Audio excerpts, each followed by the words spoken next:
Assalamualaikum warahmatullahi wabarakatuh. Perkenalkan, nama saya Ferisa Nur Fauziah, NPM 2106893, mahasiswa Magister Kenotariatan Fakultas Hukum UI. Di sini saya akan menjelaskan mengenai perjanjian jual beli dan pengoperan hak. Pembahasan pertama mengenai jual beli menurut hukum tanah nasional. Ada 3 sifatnya, yaitu terang, tunai, dan real.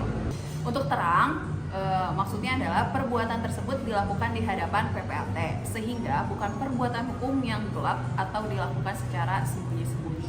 Dan yang kedua ada mengenai tunai. Tunai ini mengandung arti dengan dilakukannya perbuatan hukum tersebut, hak atas tanah yang bersangkutan berpindah kepada pihak lain disertai dengan pembayaran harganya.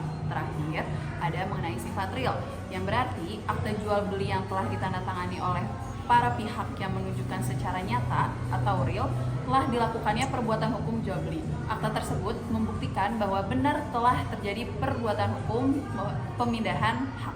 Syarat penjual. Penjual orang yang namanya harus tercantum dalam sertifikat. Kemudian juga penjual ini sudah dewasa menurut ketentuan undang-undang.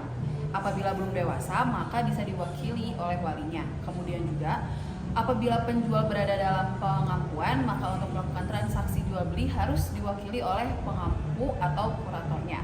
Dan apabila penjual diwakili oleh orang lain sebagai penerima kuasa, maka penerima kuasa menunjukkan surat kuasa notaril atau surat kuasa otentik yang dibuat oleh pejabat berwenang.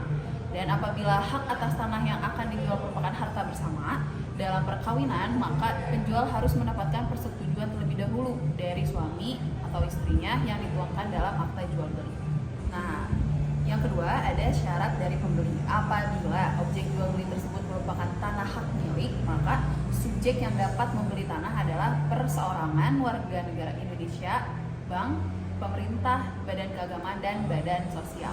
Dan apabila objek jual beli tersebut merupakan tanah hak guna usaha, maka subjek yang dapat membeli tanah adalah perseorangan warga negara Indonesia, badan hukum yang didirikan menurut hukum Indonesia dan berkedudukan di Indonesia. Kemudian, apabila objek jual beli tanah tersebut merupakan tanah hak guna bangunan, maka subjek yang dapat membeli tanah adalah perseorangan warga negara Indonesia dan badan hukum yang didirikan menurut hukum Indonesia dan berlaku di Indonesia.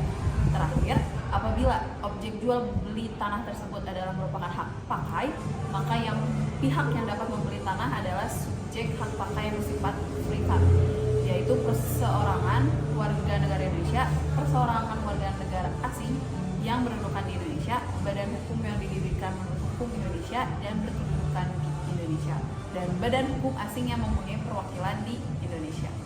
Nah, ini pembahasan mengenai tanah yang belum disertifikat atau belum didaftarkan. Dalam hal tanah yang masih belum bersertifikat ini atau masih berupa tanah kafling, maka dipergunakan perjanjian jual beli dan pengoperan hak.